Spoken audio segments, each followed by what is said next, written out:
News 18 आप देख रहे हैं। पहाड़ की खबरें अपना उत्तराखंड में आप देखेंगे। सबसे पहले आपको बताएंगे उत्तराखंड में 10 मई से चारधाम यात्रा शुरू होने वाली है, जिसकी तैयारियां भी तेज हो गई हैं। 10 मई से शुरू हो रही चारधाम यात्रा के लिए पहले 5 दिन 11 लाख से ज्यादा रजिस्ट्रेशन हुए हैं। सीएम धामी ने कहा है कि सरल सुरक्षित चारधाम यात्रा के लिए सरकार प्रतिबद्ध है। सीएम धामी ने कहा कि हम हर साल तीर्थ यात्रियों की संख्या में इजाफा होते हुए देख रहे हैं।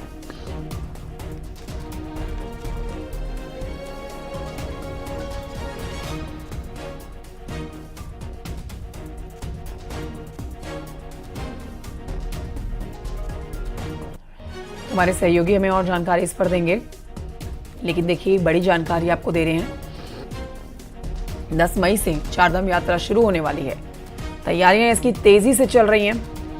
अब तक आपको बताएं कि पहले 5 दिन के लिए 11 लाख से ज्यादा लोगों ने रजिस्ट्रेशन कराया है। हमारे सहयोगी सुनील नप्रभात और जानकारी देंगे इस खबर पर। सुनील नप्रभात, 10 मई से चारधाम यात्रा शुरू होने वाली है और जो जानकारी हम दे रहे हैं उसमें शुरू के 5 दिन के लिए 11 लाख से ज्यादा लोगों ने रजिस्ट्रेशन करा लिया है। लेकिन बड़ी बात यह है कि जो बात कही जा रही है कि सरल सुरक्षित सुगम चारधाम यात्रा के लिए सरकार प्रतिबद्धता दिखा रही है, वहां काम अभी पूरे नहीं हुए हैं। दिन बहुत कम है, लोग भारी संख्या में रजिस्ट्रेशन करवा रहे हैं। देखिए कंचन, जैसे ही लोकसभा चुनाव का जो मतदान है वो संपन्न हुआ, उसके बाद मुख्यमंत्री पुष्कर सिंह धामी एक्शन में आए और उन्होंने फौरी तौर पर अधिकारियों की मीटिंग भी ली। उनको निर्देश दिए कि चारधाम यात्रा की व्यवस्थाओं में कोई खामियां नहीं रहनी चाहिए। और इसके साथ ही इसी हफ्ते मुख्यमंत्री खुद चारधाम यात्रा से जुड़ी हुई बड़ी मीटिंग भी लेने वाले हैं। और आज मुख्य सचिव भी खुद केदारनाथ पहुंची हैं और वहां पर यात्रा व्यवस्थाओं का जायजा ले रहे हैं। सरकार का बड़ा फोकस इस बात पर है कि लगातार जो चारधाम यात्रा है उसमें टूरिस्ट की संख्या, यात्रियों की संख्या लगातार बढ़ती जा रही है। लास्ट ईयर आपने देखा कि 7 लाख के आसपास श्रद्धालु चारों धामों में पहुंचे और इस बार ये संख्या और भी बढ़ सकती है, ऐसा अनुमान लगाया जा रहा है। और पिछले 7 दिन में जो रजिस्ट्रेशन हुए हैं करीब 12.5 लाख के आसपास रजिस्ट्रेशन का ये आंकड़ा पहुंच चुका है। अभी लगातार रजिस्ट्रेशन जारी है। तो ये माना जा रहा है कि इस बार जो श्रद्धालु हैं उनकी संख्या बढ़ सकती है। इसीलिए राज्य सरकार भी चौकन्नी है और चारधाम यात्रा व्यवस्थाओं को युद्ध स्तर पर शुरू कर दिया गया है। ठीक है, तो चारधाम यात्रा को सुचारू तरीके से बढ़ाने के लिए देखिए सरकार की तरफ से युद्ध स्तर पर काम किया जा रहा है। और जानकारी जो हम दे रहे हैं, रिकॉर्ड रजिस्ट्रेशन लोगों ने शुरू के 5 दिनों में ही करवा लिया है। सुनील नप्रभात, बहुत शुक्रिया आपका जानकारी के लिए।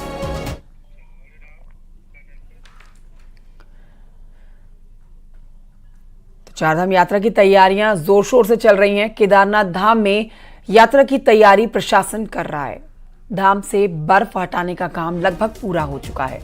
इसके साथ ही केदार धाम में बिजली पानी की व्यवस्था को लेकर भी काम किया जा रहा है।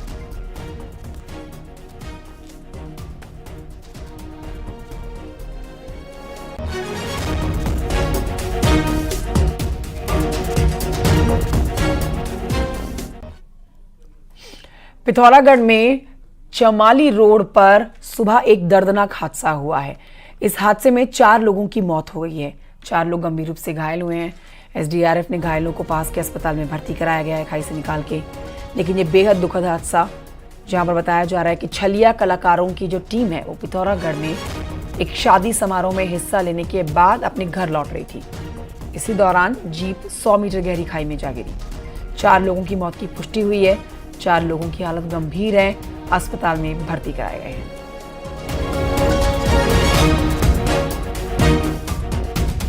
चमाली से हमारे पास अभी सुबह जो है 4 घायल गाड़ी दुर्घटना के बाद जो है आए हुए हैं। सभी की हालत अभी गंभीर बनी हुई है। फिलहाल सभी चिकित्सकों द्वारा इनका इलाज चल रहा है। देहरादून से समय एक बड़ी खबर आ रही है। देर रात पति ने अपनी पत्नी की गला दबाकर हत्या कर दी। हत्या का जो ये अंदेशा है, इसको पुलिस अब आगे बढ़ते हुए काम इस पर कर रही है। हत्या को आत्महत्या दिखाने की भी शख्स ने कोशिश की है। इतना ही नहीं, हत्या के बाद पति ने खुद भी आत्महत्या का प्रयास करने की कोशिश की। बताया जा रहा है कि मामूली सी कहासुनी के बाद उसने अपनी पत्नी की हत्या कर दी। पुलिस ने आरोपी पति को फिलहाल गिरफ्तार कर लिया है।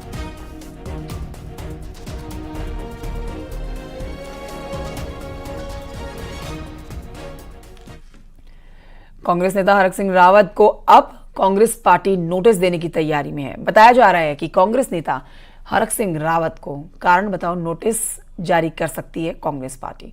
हरक सिंह रावत ने पूरे लोकसभा चुनाव में किसी भी सीट पर प्रचार नहीं किया।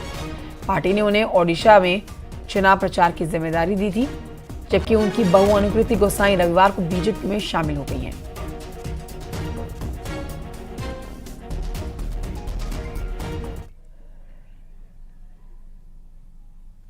कांग्रेस की चिंता बढ़ाने वाली बीजेपी खेमे से एक और बड़ी खबर आ रही है। कांग्रेस में तोड़फोड़ का सिलसिला अभी थमने वाला नहीं है। उत्तराखंड में अभी निकाय और पंचायत चुनाव होने हैं। बीजेपी इन चुनावों से पहले भी कांग्रेस के रहे सहे मनोबल को तोड़ने की रणनीति पर जुट गई है। बीजेपी राजेंद्र भंडारी की तरफ से कांग्रेस के कम से कम 2 और सिटिंग विधायकों को तोड़ सकती है। बीजेपी प्रदेश अध्यक्ष महेंद्र भट्ट ने इसके संकेत दिए हैं।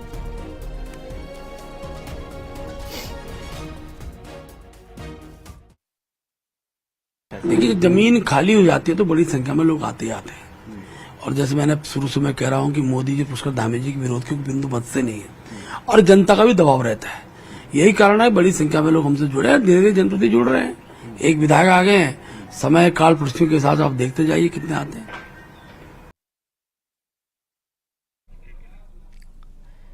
उधर कांग्रेस छोड़कर बीजेपी में जाने वालों पर कांग्रेस नेता हरीश रावत ने कहा है कि ऐसे लोग बीजेपी के लिए नासूर साबित होंगे। उन्होंने ऐसे कांग्रेसियों की अग्निवीर से तुलना की। कहा कि बीजेपी कार्यकर्ता अब इस बात को महसूस करने लगे हैं, उनके चेहरों पर भी शिकन पड़ने लगी है। हरीश रावत ने दावा किया कि कांग्रेसियों के जाने से कांग्रेस का ही वोट बढ़ गया है।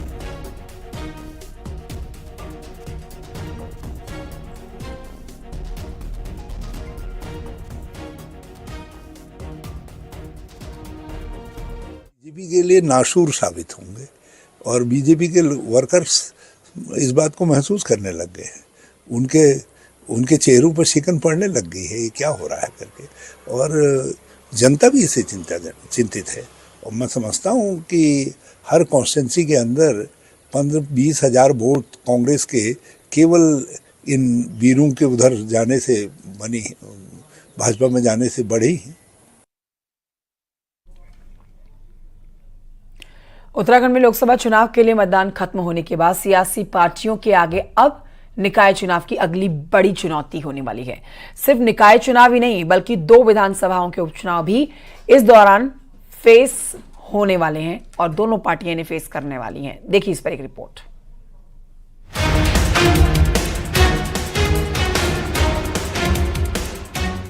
उत्तराखंड में 102 निकायों में से 97 निकायों का कार्यकाल दिसंबर 2023 में समाप्त हो चुका है और यहाँ अब प्रशासक तैनात हैं। लेकिन प्रशासकों का भी कार्यकाल 1 जून को खत्म हो रहा है। ऐसे में अब अगला चुनाव स्थानीय निकायों का होगा। इधर बीएसपी विधायक सरबत करीम अंसारी के निधन से खाली हुई मंगलौर सीट और विधायक राजेंद्र भंडारी के रिजाइन से खाली हुई बद्रीनाथ सीट पर भी उपचुनाव होना है।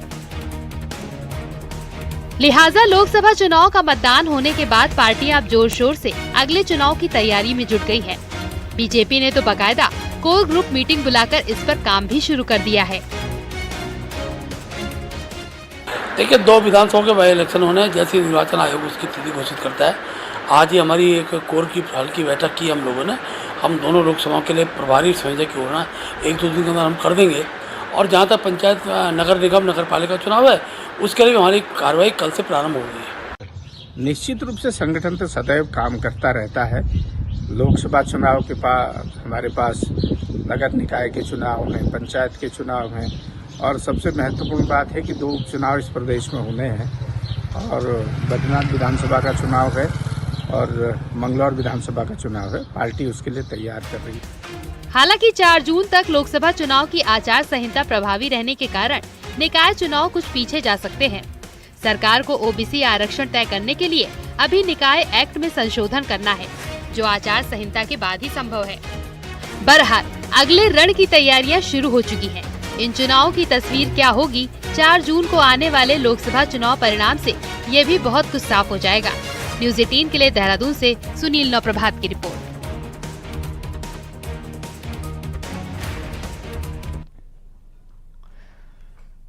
रुद्रप्रयाग जिले के सतेरा खाल क्षेत्र में जंगल जल रहे हैं, जिसकी वजह से वन संपदा को भारी नुकसान हुआ है। रुद्रप्रयाग में करीब एक हफ्ते से कई जंगल जल चुके हैं। हालांकि वन विभाग आग बुझाने की कोशिश में लगा हुआ है, कामयाबी कम ही मिल पा रही है।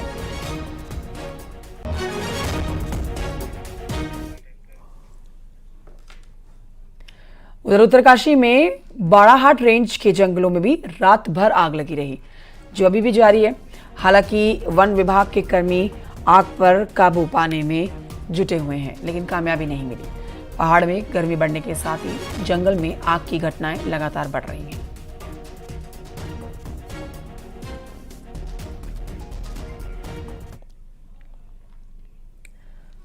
तो उधर फायर सीजन में पहाड़ों में जंगल जल रहे हैं। अभी तक जंगल में आग लगने की 380 घटनाएं सामने आ चुकी हैं। वन विभाग के मुताबिक 440 हेक्टेयर क्षेत्र में जंगल आग से प्रभावित है।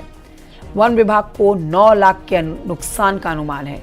गर्मी बढ़ने के साथ ही जंगलों में आग की घटनाएं लगातार बढ़ रही हैं।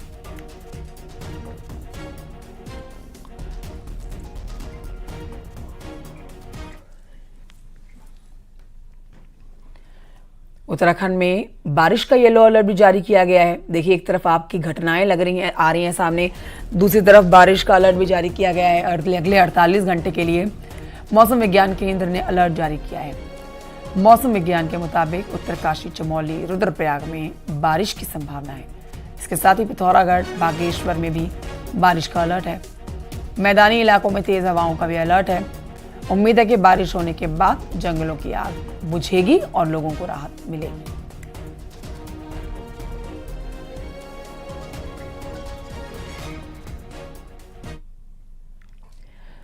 टिहरी के प्रतापनगर से खबर, जहां पर एक बार फिर से गुलदार का आतंक बना हुआ है। लोगों में दहशत का माहौल है।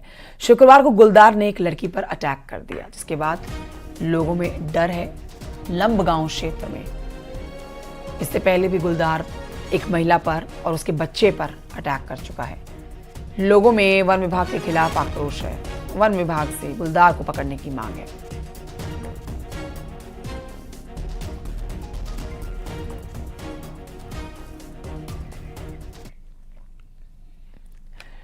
रुद्रप्रयाग से खबर है अगली, जहां पर भुनका के पास एक कार गहरी खाई में गिर गई है। हादसे में एक शख्स की मौत हो गई है। बड़ी खबर आपको बता रहे हैं, तस्वीरें भी आपको लगातार दिखा रहे हैं।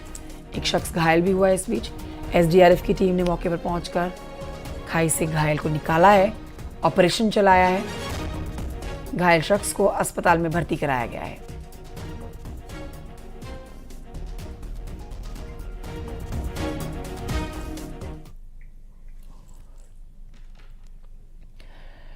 उत्तराखंड बोर्ड के रिजल्ट जारी होने की तारीख तय हो गई है। 30 अप्रैल को उत्तराखंड बोर्ड का रिजल्ट जारी होगा। सुबह 11:30 बजे घोषित होने वाला है बोर्ड का रिजल्ट। 10वीं और 12वीं के नतीजे एक साथ घोषित किए जाएंगे।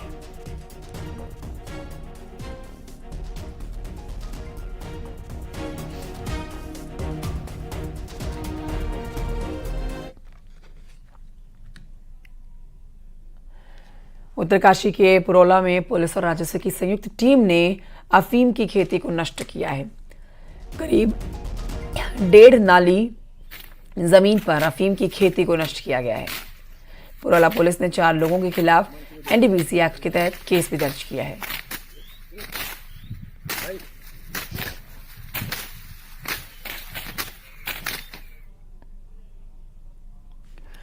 ब्रेक के बाद स्वागत है आपका। उत्तराखंड में लोकसभा चुनाव की वोटिंग हो चुकी है। अब पहाड़ में चुनौती पर्यटन सीजन को लेकर है। व्यवस्थाएं अब तक नहीं बन सकी हैं। पर्यटन कारोबारी चिंतित हैं इसको लेकर। देखिए रिपोर्ट।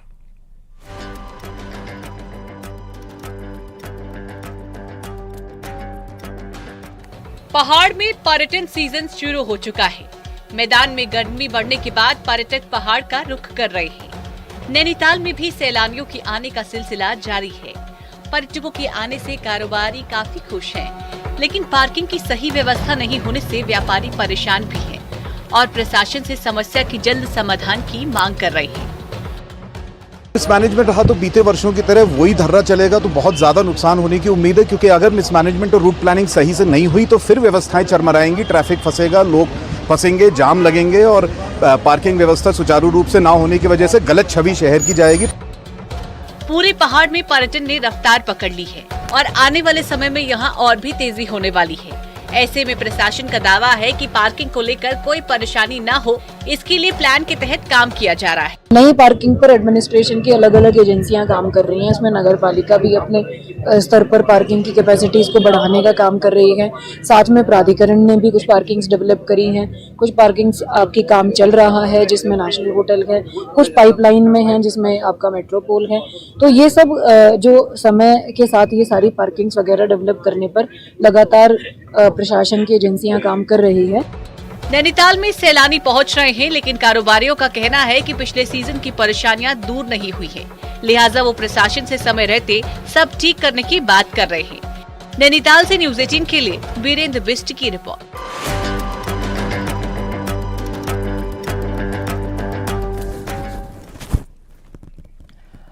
उत्तरकाशी में गौमुख ट्रैक अभी भी बंद है। बड़े ग्लेशियर्स आने से गौमुख ट्रैक बंद हो गया है।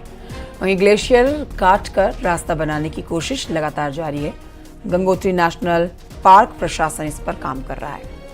ट्रैकिंग से जुड़े कारोबारी गौमुख ट्रैक को जल्द खोलने की मांग कर रहे हैं।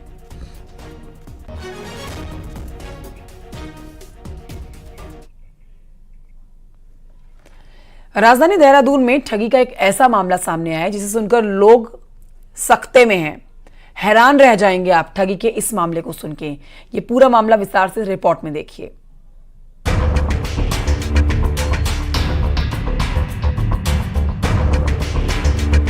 तस्वीरों में सीधा साधा दिख रहा ये शख्स वास्तव में एक ठग है, जिसने ठगी का ऐसा पैंतरा निकाला है जिसे सुनकर देहरादून के व्यवसायी हैरान हैं।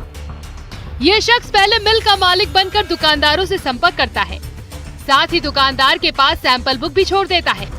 फिर कुछ समय बीत जाने के बाद अपने गिरोह के लोगों को दुकानदार के पास भेजकर उसी कंपनी का कपड़ा खरीदवाने का 5 लाख रुपए से अधिक का ऑर्डर देता है और दुकानदार को भरोसे में लेने के लिए 50,000 रुपए भी एडवांस जमा करवाता है, जिस पर दुकानदार जब कंपनी से कपड़ा मंगवाता है तो पूरी पेमेंट लेता है और फिर जब सामान दुकानदार तक पहुंचता है तो कपड़े की क्वालिटी सही न बताकर खरीदने से मुकर जाता है और अपना पैसा वापस लेकर दुकानदार को चपत लगाते हैं। ऐसा ही मामला देहरादून के एक कपड़ा व्यापारी के साथ हुआ। तो हमने इसका ऑर्डर बुक कर लिया, उसने हमें 50,000 रुपए एडवांस दिए और हमारा बुक हो गया। 20 तारीख को इसको डिलीवरी देनी थी, NFT हमारी लगनी थी। जब 20 तारीख को इसने NFT हमारे खाते में नहीं लगाई तो हमें कुछ शंका हुई कि भाई व्यापारी नहीं, बड़ा अमाउंट था। शक हुआ तो फिर हमने इससे जब बात करनी शुरू करी तो इसलिए जो है बात करते करते हमें शक हुआ तो हमने इसको पकड़ के फिर हमने इसको खुडबुड़ा चौकी में ले गया। मामले का खुलासा तब हुआ जब पीड़ित व्यापारी ने अपने साथ हुई ठगी दूसरे व्यापारियों के साथ साझा की तो पता चला कि ऐसा ही मामला हरिद्वार के एक व्यापारी के साथ हुआ है और इसी गिरोह ने हरिद्वार में करीब 8 से 9 लाख रुपए का व्यवसायी को चूना लगाया, जिसके बाद सभी व्यापारियों ने एक बड़े ऑर्डर देने की बात कर कंपनी के मालिक को मीटिंग के लिए बुलाया और धर दबोचा, जिसके बाद पूछताछ में पता चला कि जो कपड़ा बेचने वाले हैं वो भी इसी के आदमी हैं और ये सब मिलकर ठगी में शामिल हैं। हमारे एक व्यापारी हैं बाजार में, इनका कपड़े का काम है और इनके पास एक कस्टमर आता है और वो आके इन्हें ऑर्डर देता है कि मेरे को 6 लाख रुपए का कपड़ा चाहिए और 50,000 रुपये एडवांस दे देता है। तो वो एक स्पेसिफिक कपड़े की डिमांड करता है, तो वो स्पेसिफिक कपड़ा ये लोग मंगा लेते हैं। वो 6 लाख रुपए का कपड़ा इन्होंने मंगाया, उसके बाद वो कस्टमर आके आनाकानी करता है। वो बाद में जब ट्रेस आउट हुआ तो सारा पता लगा कि जी बेचने वाला भी वही है, खरीदने वाला भी वही है और ये हमारे व्यापारी के साथ इस सारे मसले में 4 लाख रुपया हमारे व्यापारी ने ऑनलाइन ट्रांसफ़र कर दिया है उस कंपनी को, जिससे वो कपड़ा है और वो कपड़ा घटिया क्वालिटी का है, 50 रुपये मीटर का कपड़ा नहीं है। फिलहाल व्यापारियों ने आरोपी को पुलिस को सौंप दिया है, जिस पर अब पुलिस पूछताछ कर रही है। साथ ही व्यापारियों की शिकायत पर पुलिस मुकदमा भी दर्ज करवा रही है। न्यूज़ 18 के लिए देहरादून से सत्येंद्र बर्तवाल की रिपोर्ट।